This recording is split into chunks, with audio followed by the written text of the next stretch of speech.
Any good stories from the road? Pipe up. I wish we'd gotten seen a little bit more out of our punter. I'm starting to puke. It makes my stomach hurt. I thought he was going to die. I'm starting to throw up in my mouth a little bit. He's on the probiotics. Is Georgia playing the 1985 Bears this weekend or what? A lot of Todd talk. Rat poison proof. They're mongoose. We will not be hunted at the University of Georgia. I can promise you that. The hunting that we do will be done from us going the other direction.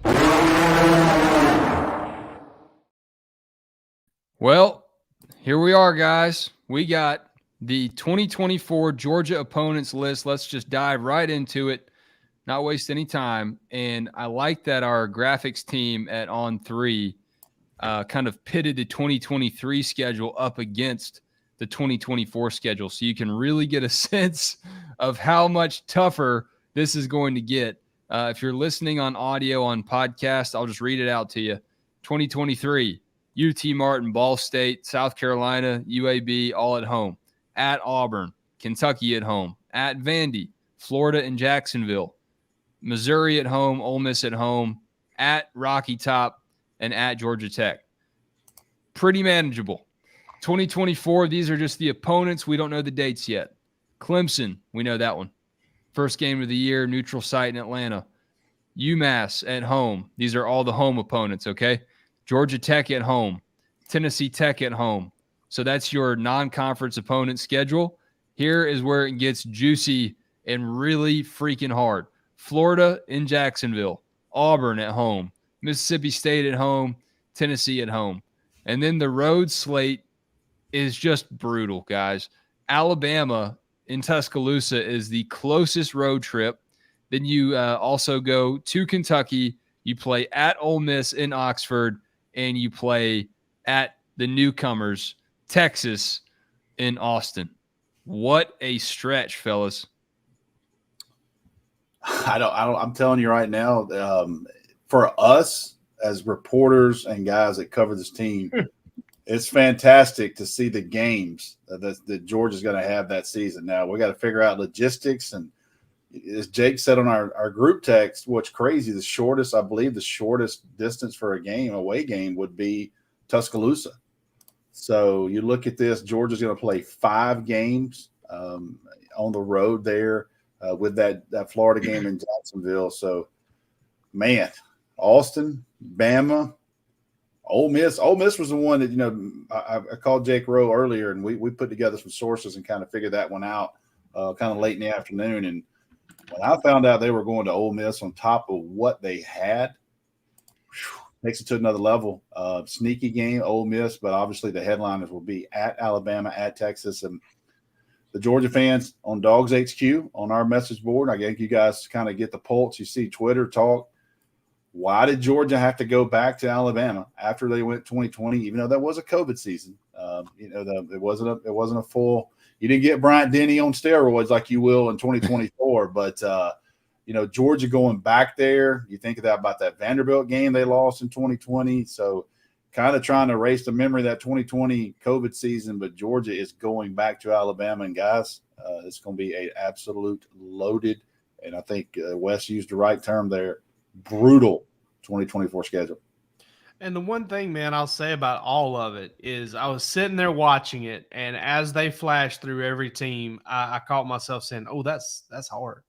Oh, that's hard." It's the addition of two. When the addition of 2 teams to the league in Texas and Oklahoma, 2 good teams, 2 marquee teams, 2 good programs. I mean, Texas hasn't really won a whole lot significant in a long time, but you look at that game on the schedule and on paper, it looks tough almost every year. And all of those schedules look really tough. I mean, I don't know why Georgia's having to play at Alabama. I just know it's not some crazy widespread conspiracy.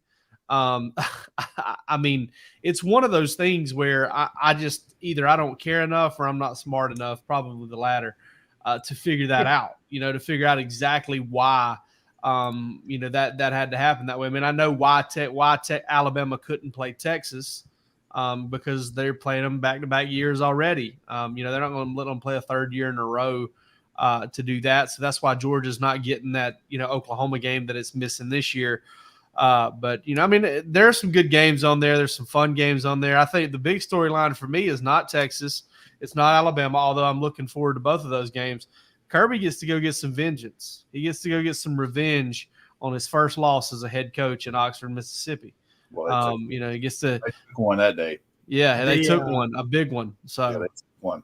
The only team that Kirby hasn't beaten in the SEC, and that's Ole Miss. And obviously he'll have a shot at that this year in Athens. But, man, I mean, like we've said and has been said, was said on the show, will be said a million times between now and 2024. That is a brutal schedule, and it's a brutal schedule away from home.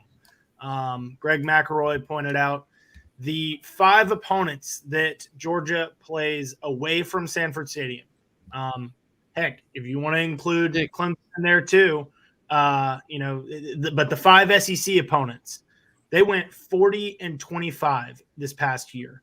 That's a really good record. That includes an 11-2 Alabama, 8-5 Texas, 8-5 Ole Miss, 7-6 Kentucky, and then a Florida team who did go under 500, but it's Florida. I mean, you expect them to be a perennial power in the SEC.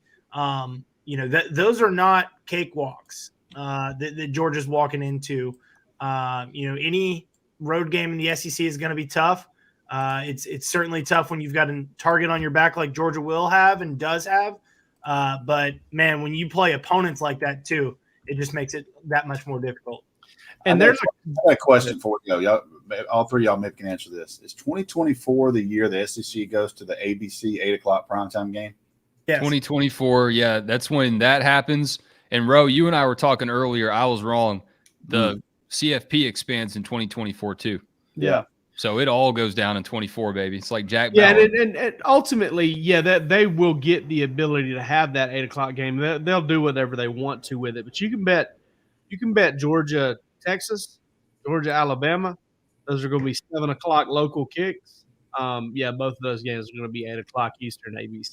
No doubt about it. And then we've Go got ahead and write the story. Jameel Ficklin over here reminding us, not to mention Georgia opens with Clemson. And who's to say that in 2024, Brent Key and Georgia Tech don't have things humming a little bit better than what they do right now? I'm not ruling anything out in this schedule outside of UMass and Tennessee Tech. What's up, Mountain Jake? Welcome in to the Thunderdome, talking about this 2024 opponent list. There's a lot of debate about why Georgia gets Bama on the road, why they get Texas on the road.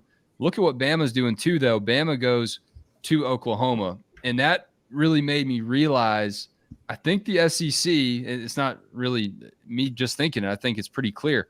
The SEC wants to put its banner programs right now, which are undeniably Georgia and Alabama, in 2024. We'll see if that's still the case. LSU may have something to say about it. Tennessee thinks it will. We'll see. They're sending their banner programs right now on the road to play the newcomers, to welcome Texas and Oklahoma to the league. And yes, it is absolutely about money, because that is must-see TV right there and all the storylines that go along with it. And obviously, Bama will have obviously come off of the home and home with the Longhorns. So I'm juiced, man. I can't wait to see it. It's a big night. My 8-year-old is downstairs right now watching our show on her little iPad. So it's a huge night when my 8-year-old, hello, Miss Kennedy, downstairs. So Kennedy, thank you for boosting our numbers. Everybody, hey, she said, Dad, can I subscribe? I said, absolutely, you can subscribe. She hits her little iPad, and we got already, isn't? She's already in, man. So I'm raising her right. But honestly, this is going to dominate the talk. I'm interested. Let me ask you guys a couple questions. One little curveball here, and one or two of you answer this. If there's possibility of coming out with the best case scenario schedule, who you guys think got one? Off the top of my head, from what I saw live, I didn't see every single team's schedules, but I think LSU has a pretty manageable conference schedule from what I saw. I don't know who their out-of-conference team will be in 2024, but if I'm not Brian Kelly came out looking pretty good, I think. If I'm not mistaken, they've got USC and UCLA for that year. Yes. So they did. I mean, that was one that they pointed to. They avoided the word easy use the word manageable. But I think that getting Oklahoma and getting Alabama by, all means the two toughest teams that they will play, getting them at home, and then again, manageable road schedule where you're going to Florida, Texas A&M, South Carolina, and Arkansas, I believe are the ones those are 4 teams that you wouldn't, if you were tiering the SEC, you probably wouldn't put any of those 4 teams in the first tier, and a couple of them probably wouldn't even be in the second. I don't know. It wasn't Georgia. It wasn't. I mean, right? That's Georgia's always tough, but I don't know. I mean, the thing about it is, like, in seeing those Georgia and seeing the Georgia schedule and seeing the Alabama schedule and seeing the Texas schedule, the Oklahoma schedule, I was like, man, like, this is stacked for everybody now. I mean, like, this is kind of balls out stuff. Like, they're going for it here. Like, they are swinging wide, and I credit the SEC, and like you said, they're welcoming the newcomers kind of with the big dogs, and maybe a humility check perhaps when you walk through the door. But I don't know. It's a tough. I don't know. Like I said, I don't think in the way that it's structured now without the divisions that anybody just got a cakewalk anymore. No, it's too tough of a league to think that anyone just got off easy. And it's not like you're just playing the East anymore, right? Like, I mean, the East has been down for a couple of years, and there's been like kind of one dominant team. West has had, at varying times, Alabama and LSU. Auburn's been good at points throughout that as well. Ole Miss had a few years. Miss State had that one run with Dak Prescott. And so, I mean, there's been some Arkansas is on the rise there. So they've sort of been more competitive. But I think now that wall's down, I don't think that this is a gimme for anybody at this point. Yeah, it's tough to really compare them if they're not just sitting there side by side. I agree with Wes. I thought LSU, had one of the more favorable looking deals there was. Texas, Rusty and I talked about that for a brief minute on the phone. Texas kind of has, it's got some of its toughest games at home, which now matters, kind of now matters in that regard. I will say this, though, looking at this, I know it's not always going to be this way, but, man, it sure would be nice for Georgia for that Florida game to be a home and home this year of all the years with the 3 SEC home games and Clemson being a neutral site game. I think this year's home schedule is marginally better, but if Georgia fans want to gripe about anything, that's their gripe right there is Auburn, Tennessee, Mississippi State at home. You get Georgia Tech at home, UMass, Tennessee Tech. It's not a awful home schedule. I've seen worse this year, but that's where kind of I think the gripe is. But ultimately, I feel like all these people want to put this on Josh Brooks and they want to put this on other things. No, folks, the SEC ain't listening. Okay, the SEC is not accepting phone calls and your preferences in this thing. It's a very powerful league, and it hasn't. Okay, it didn't accept phone calls in 2012 when Georgia had to go play Auburn back to back. It's not accepting calls. They listened to Auburn, it seems like. Yeah, well, they did with the moving. I'm sure they did with the moving the game from there, but Georgia had to agree to that. I mean, I have a hard time believing Georgia couldn't have dug its heels in and stopped that. And listen, the AD at Georgia hadn't had a whole lot to do with scheduling ball games in a while. Okay, let's just call that what it is. The man making the big paycheck is got the final say on what gets scheduled. Yeah, I love how the AD becomes the pinata when something goes wrong or awry in the scheduling process. At least Georgia hangs on to Auburn, which a lot of people were concerned about coming into this, that Georgia wasn't going to see Auburn in 2024. You keep the Deep South's oldest rivalry alive, and you get Tennessee. You get to hold on to who I think in the modern era, and I think for, recent memory, I think Florida, Auburn, and Tennessee are the 3 teams that any Georgia fan would want to stay on the schedule, and we'll see what happens in 2025. Let's talk about that. Fuel points in Lexington, Kentucky.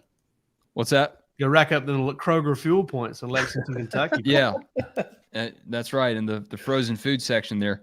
I love it.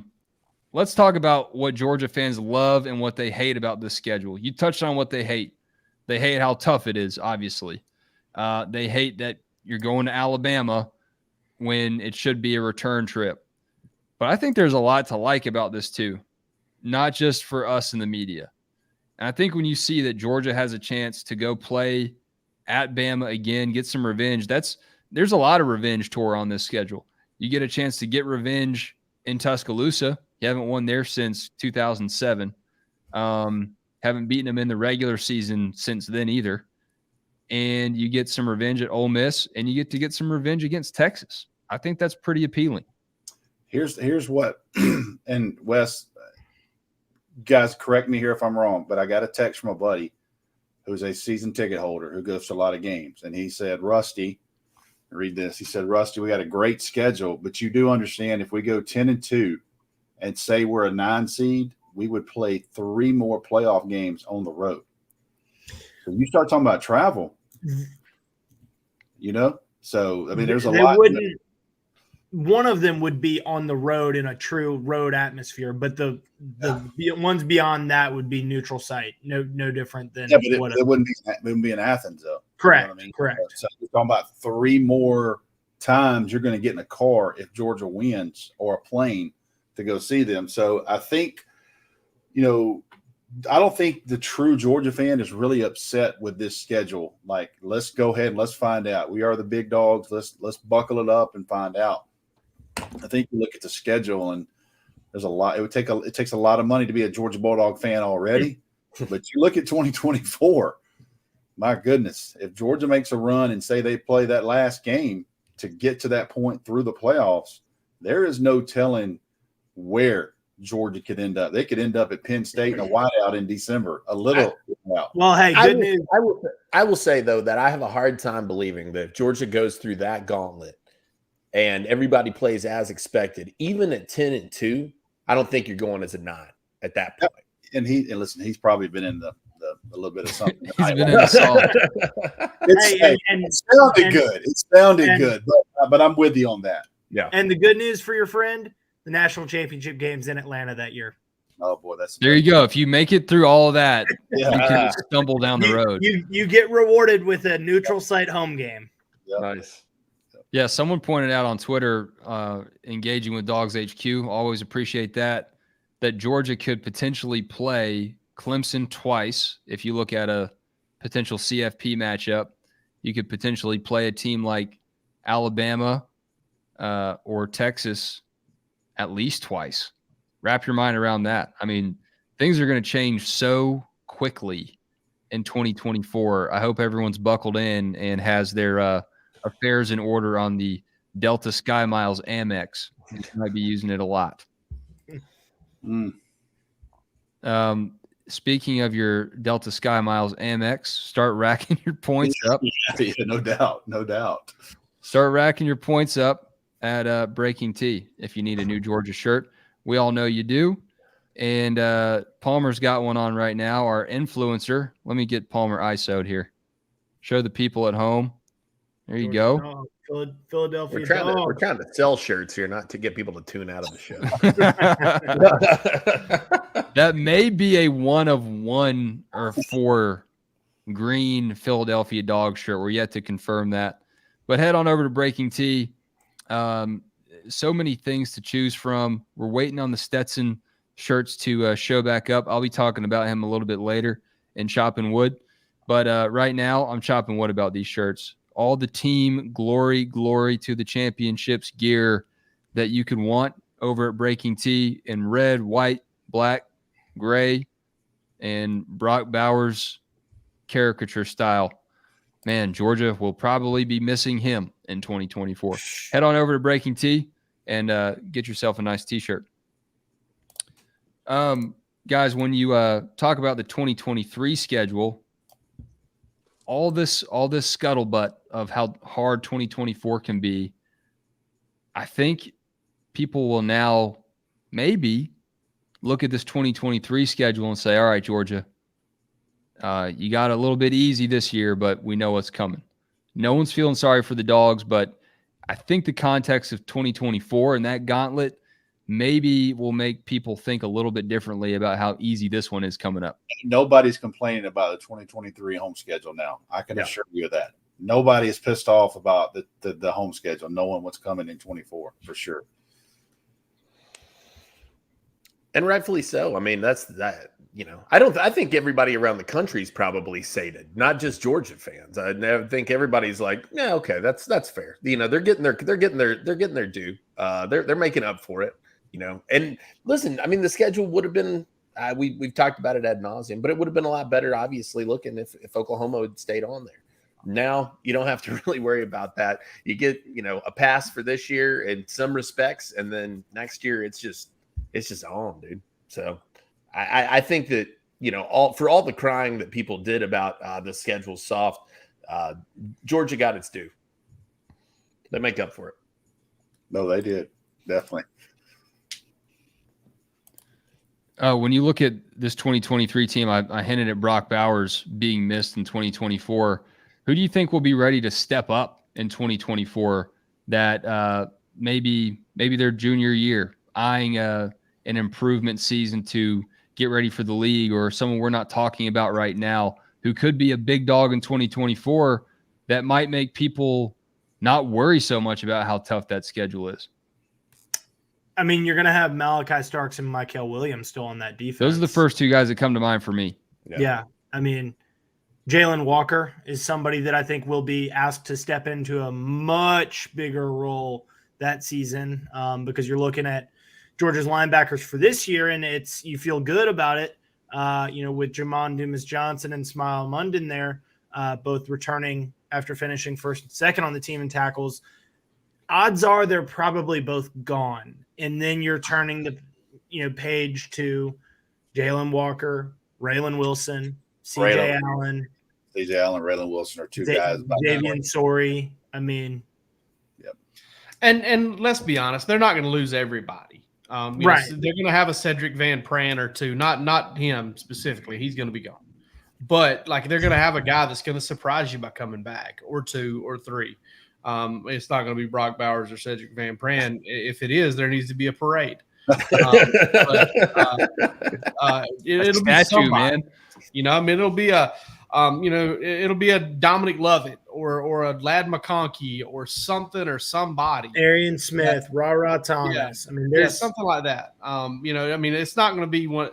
We've seen mass exoduses, okay, and there will be a lot of guys that leave early, but they're going to bring some dudes back. And I think the big thing is you start looking at trying to travel to Tuscaloosa, try to travel to Texas. The big part is going to be that offensive line. If they need to try and get one guy to stay, because they've got a chance to lose four. Now, granted, they lose four, they still bring back two because they're going to play Austin Blasky, they're going to play Ernest Green. They're probably going to play Dylan Fairchild. They're going to get some guys some experience this year to be able to handle those things. But I think that's the one thing you look at is they could lose four really good offensive linemen at the end of this year. I mean, it's not even. They're going to lose four. Yeah, I mean, it's probable. I mean, it's you'd bet on it. And this schedule in 23 though, I think sets up so beautifully for what you just said, which is the experience factor. You're going to probably be able to get some of these guys in and play reps when the band's playing that probably wouldn't have if the schedule was a little bit tougher. But I think you're going to have a pretty deep and pretty experienced team by the time that the regular season ends this year. And I think that sets up beautifully for Georgia, not just going into, whatever postseason there is for them this year, but moving into that 2024 schedule as well. I think that they're going to have a lot of guys that have a lot of reps under their belt in meaningful time.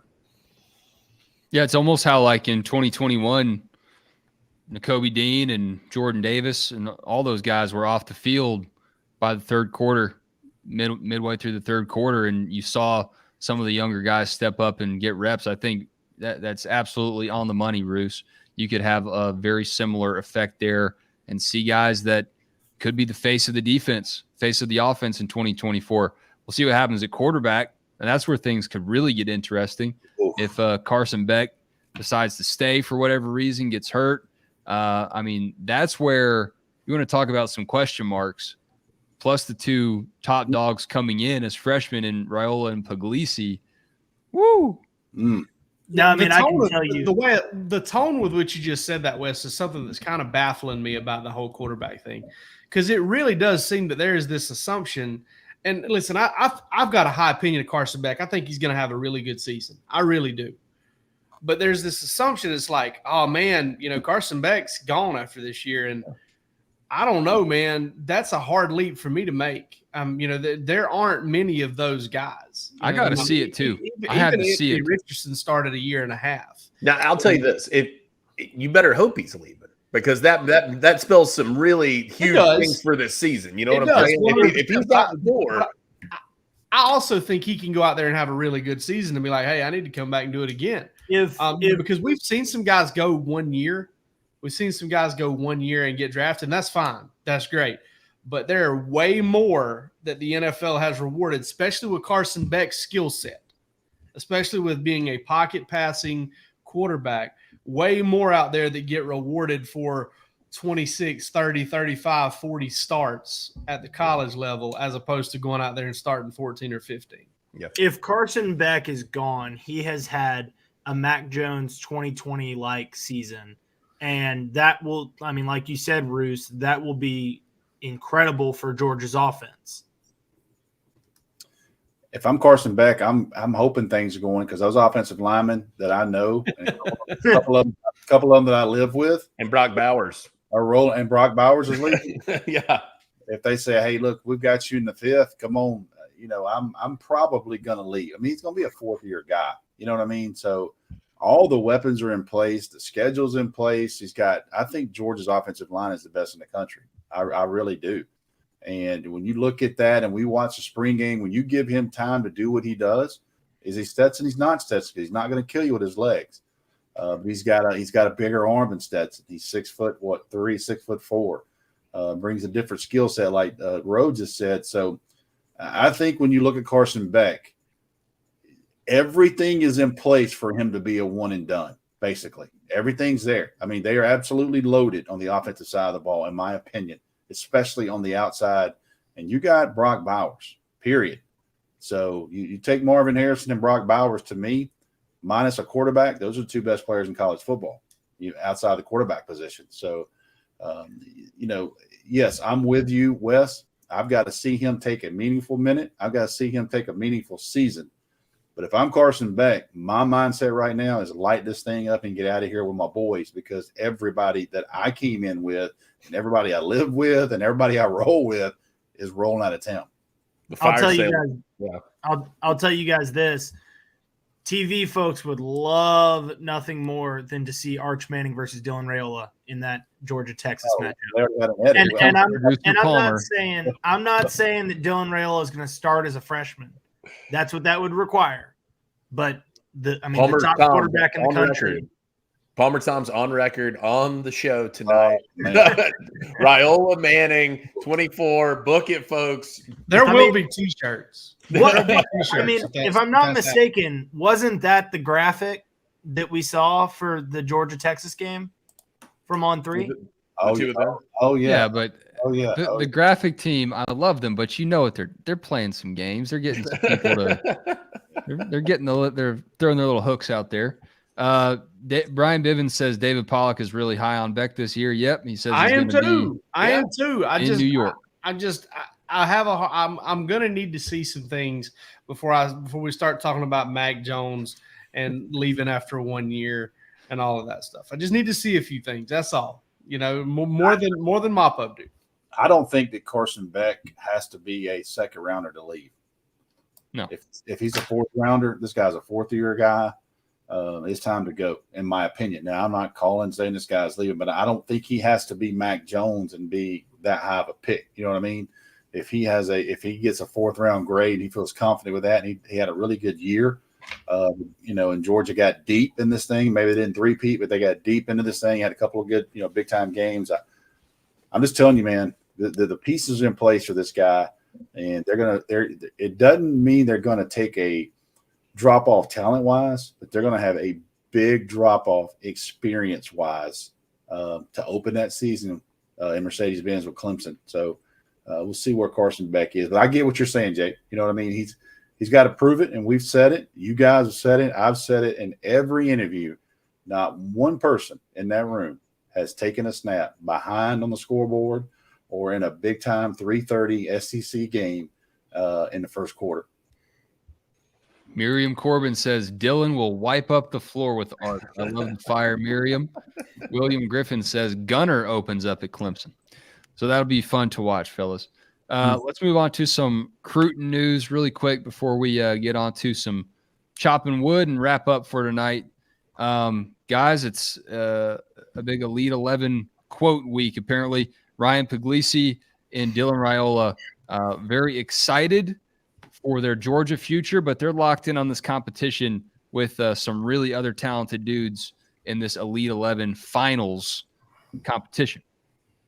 Yeah, I really liked actually what I heard from Ryan Puglisi today when you compared it to a lot of the guys that they spoke to. All these guys were saying, I'm built for it. I'm ready for the bright lights. Ryan Puglisi said, I'm going to go out here and do my best. I mean, like that was like there's no like pretense with the kid. He's just like, I tell people all the time, cool as a cucumber, man. Oh, just man. Really just guys, holy, did y'all see the ad up there in the top right of the screen? American Express. They're listening to us. All right, sorry, go ahead. But no, I love this stuff from Puglisi, and I encourage people to get over to DawgsHQ and check out the piece I did with Charles Power and what he was looking for both of these guys. I think that it's really insightful as to where these guys stand right now, skill wise, and what they can do to take it to the next level. Had some glowing things to say about each of them, but also there's some questions about each. And I think that, Charles is one of the best in the game when it comes to evaluation. So I'm really interested to hear his thoughts post Elite 11 as well, because Georgia got a couple of really, really good ones in this class and representing out there in a big way in what's a really good group and a wide open group. Charles said, this is one where a lot of people can still seize that number one quarterback spot. It's not a slam dunk for Raiola. People want to, obviously Georgia fans want to see him finish there, but, they're looking for what he's going to do in this setting. And then over the course of his senior year is big as well. Yeah, there's no one like Charles Power, dude. His brain is just wired for this in a way that not many brains are. I don't understand it, but that's what the Lord made him to do, I believe. Guys, some big recruiting news since we all met last. And Rusty and Jake Rowe, y'all did a great job picking up that instant news on the D-line for the Dogs in 2024. Yeah, Jordan Thomas, young man at Don Bosco. And I think, a guy that we had on with Bark After Dark, Matt Godwin, former director of player personnel. And, little things. He texted me yesterday and said, or the day before, and said, hey, listen, I had Kirby had time for one guy to sit with him at a basketball game in January. And Kirby said, tell me who. And he said, Jordan Thomas. And he goes, okay. So, the 30 minutes that Kirby Smart sat with that young man before he had to leave that building, that I'm not saying that did everything for that, but certainly those types of decisions and to understand how valuable that player is in early January is why you get someone like that on January the 13th or June the 13th. But I'm telling you, man, there's only so many of these guys. And Roosh, I can't say what Roosh texted me, but he basically said, blankety blank 325. And I said, yes, he's not 267 as his profile said. So, and he carries it well. He's 6'5.5". And, Jake Rowe, that's his game to watch tape. And you see a big man like that running down a screen and you see what he can do inside, making moves, winning one-on-one. That's just another huge, huge win for Georgia, Trey Scott and Fran Brown. My favorite part of that clip right there, that first one, yeah, the effort was great, but when he just goes full-blown pterodactyl right before making the tackle, and you just see the arms spread way out and them wrap around him, and he wraps him up and picks his own nose at the same time. I mean, that's unreal. He's so long. big kid, man, and he can. One of the things that Rusty and I covered, and I keep harping on this cat can wear a lot of hats. He's a rich man. He's got the potential to be a rich man Zion Logue in that regard, because he can play the 4-eye, he can play 3 technique, he can play over the nose. He can do a lot of different things for you, line up it, on the tackle and inside. So I love that about him. And I think that's the kind of guy Georgia needs in a class where it wants to bring in maybe 5 guys. And don't forget, too, this is a guy who was practicing just a year ago against Chase Bisantis, who went to Texas A&M and who Georgia really coveted in that last class. Really liked that kid. So he's going against some real talent up there. I know people like to knock on the Northeast a little bit. Don Bosco is one of those programs to play anybody anywhere. And they do. Yeah.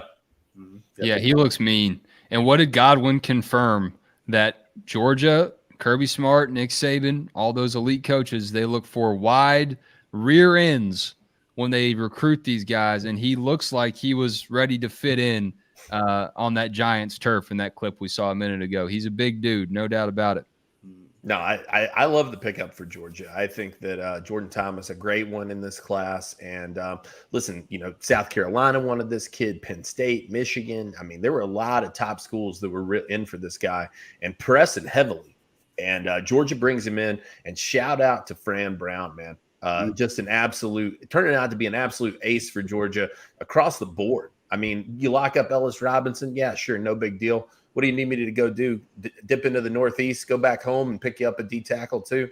Yeah, I can do that as well. So just a killer recruiter and a guy who's proven his worth in a big way for Georgia. Yeah, don't get caught up. One of my buddies texted me and said, "Oh, glad we beat out Rutgers for this guy. Look at the teams that have offered him, though. No. He was never going to Rutgers.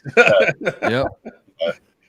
He drove by Rutgers on the way to the airport to go visit places.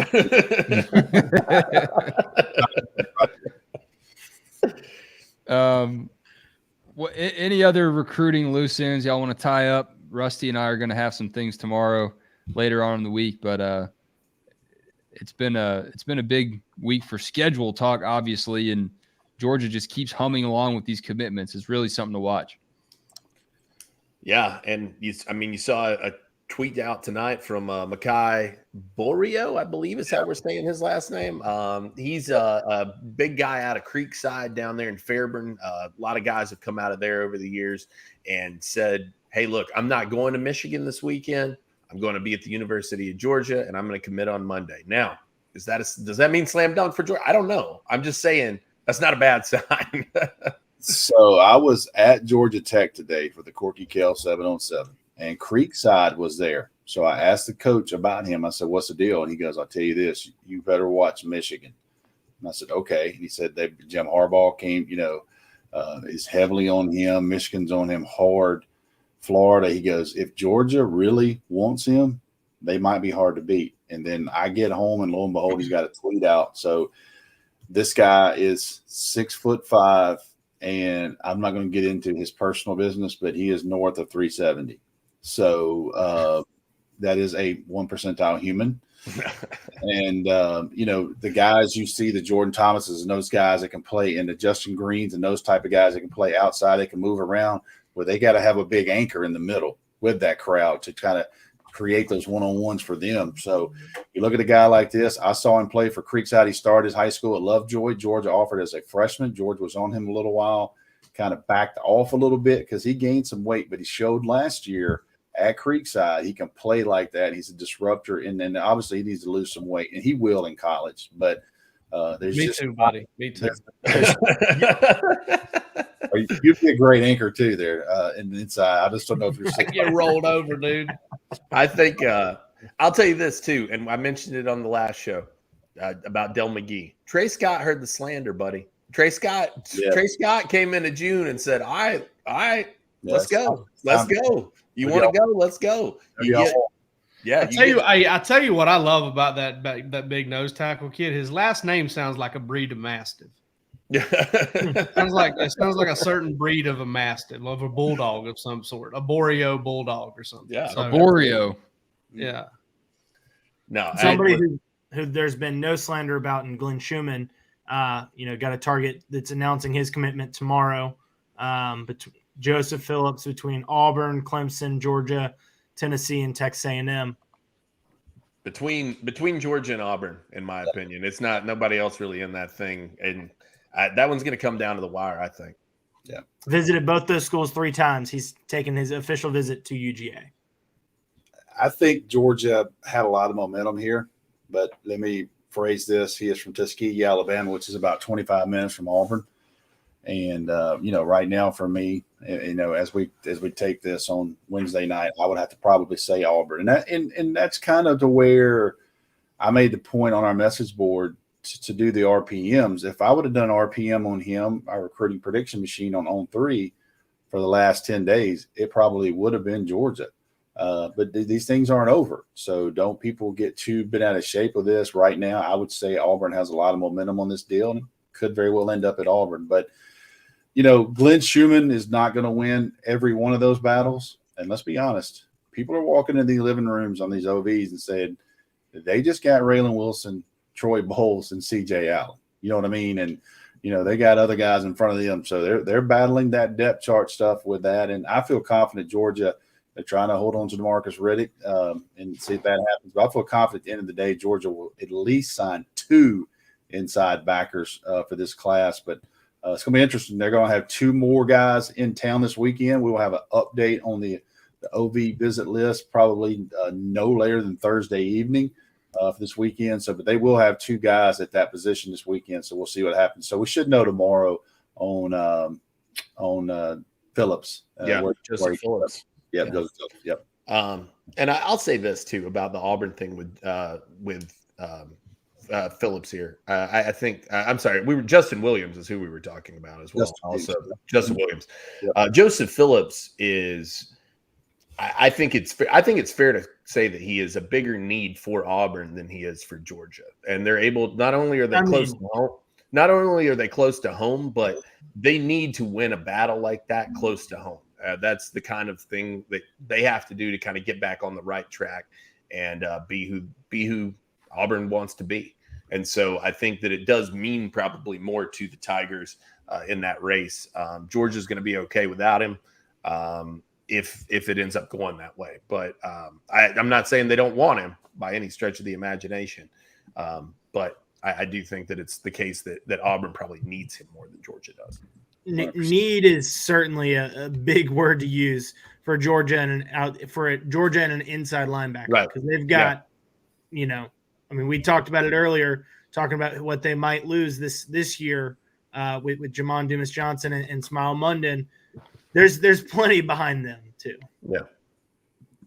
William Phillips asks, is this going to be the fastest team under Kirby, both offense and defense? Rusty, I've heard you say this is, if you're going to sum up this team right now from what you've seen and heard, athletic is the first word that comes to mind. Is it the fastest though? Man, they are. I don't know if you can line them up like 40 times, and who knows. The best read at Georgia, if I could get that information, which I can't, would be those GPS readings. Where they at with those guys daily with those vests on. But I will tell you this: with the addition of Dominic Lovett, Ladd McConkey coming back, being healthy, Arian Smith healthy. You look at the guys they've got now in the secondary they've added, and some of these guys, they are explosive, man. They are very explosive on offense. And, running back right now is a concern. But if you want to talk about outside the edge and what Georgia is at wide receiver, they've got some guys that's going to give some defensive coordinators headaches because I'm excited to see Ladd McConkey and Dominic Lovett in the same package because both of them they're just jitterbugs and they got ball skills and they're just hard to cover. And, so I think with Georgia, I don't know if they're the fastest on paper 40 wise, but I'm confident in saying this will be the most explosive, especially offensive group of skill set that they're going to bring to the table this year. Game speed. Rusty, your guy, Drew Miller, is taking a visit this weekend. Big punter, official visit here. And then Georgia's got a hard Florida commit, Xavier Phil Same. How do I say that? Yeah, Phil Same, I believe, is correct. Yep. Hey, look, Dogs had a pretty good time with the Florida Gator commit last weekend. I'm circling that Aiden Breland visit as the big one. Yes. This is the one Georgia. They not only did they covet that guy, he's real deal. And I mean, that's the one that you really want to knock out of the park this week. And they've got some, in my opinion, I think they've had some good momentum with him too. He's visited several times. He's kind of gone out of his way. Del McGee's been out there seeing Nate Frazier, so they've spent some time out there as well. I mean, there's a lot working in Georgia's favor. You know, Oregon, I see them in there. That's going to be a compelling option for him too. Miami's going to be in it for anybody they want to be at this point as well. But Georgia and Breland definitely has my interest peaked. That dude's neck is like a railroad tie, dude. Dude, go Wes, scroll down. Go find go to the stories of this kid. There's photos of him that make him look like he is. I mean, yeah, that one, the second one. Yeah, wraps up his look at this cat. Yeah, that That's like, a full-grown murder hornet. That's a grown man. That is not there. That kid is not in high school. That guy works at a rail yard. And Uncle Aiden, baby. Uncle Aiden. we are way off topic right here. That guy is built different, man. If all of us walked into a store with him, we'd be the only 5 carded. Absolutely, no question. Yes. Can you go back, Wes, and pull up? Can you pull up Nair Daniels, the offensive tackle, on the visit list for this weekend? I believe he's on there. I want you to look at the size of this young man. I think this is the one for the weekend I'm watching on that side. Yeah, I'm trying to get back, sir. It's okay. I think he is 6'8", probably, and he's another New Jersey. He's another New Jersey kid, and Stacey Searles has been up there twice to see him, and Fran Brown's involved in this one. And really, when you look at this one, Jaden Riddell was actually there last weekend, and we'll fix that. But you look at Nair Daniels. I just went in and changed it. What we got listed? So we list him at 6'7.5", 371. So again, when I start talking about 1 percentile humans, and he's from New Jersey. And you look at this thing, Penn State. Interesting here, Georgia will have him this weekend, and he goes to Texas next weekend. I talked to Jerry Hamilton of our Inside Texas site this morning. We talked about it a little bit with him. So this is a guy for me. There's only so many of these kind of tackles around, and if Georgia were able to get him this weekend and get him locked in for this class, that would be literally a massive piece. Yeah, huge. Amari got a comment here about not wanting to talk about top receivers. I don't think that's a sore subject in the 2023 class or 2024 for Georgia. No, I mean, you got Amari Jefferson coming into OV this weekend. And look, I say what you want about the guys ranking. Alabama, Tennessee, and Georgia are absolutely slugging this one out, man. So don't think for a second that kid's, toast out here. I mean, you've got, in my opinion, I think Georgia's sitting fine at wide receiver right now, and I think they'd like to add another one. So I'm interested to see how they do it. But yeah, I mean, are we talking 5-star guys? Because at this moment, I don't feel great about any of those right at this moment. No, and listen, Lad McConkey, would Georgia take anybody for him? I mean, right. You know what I mean? And this day and age, what did Georgia need this year? They needed wide receivers. They lost A.D. Mitchell. What did they get? They went out and got Ra Thomas and Dominic Lovett. So the portal is important. It's not life or death. I mean, obviously you want to build within your own program, but Georgia's attractive. And with these quarterbacks, whoever gets this job and whoever plays, they're going to know that they're going to be confident Georgia's going to have a quarterback room, and that's important. So I know Brian McClendon's on some guys. I think this wide receiver class as a whole is down a little bit, so it drives, the tension up on some of these guys that are left.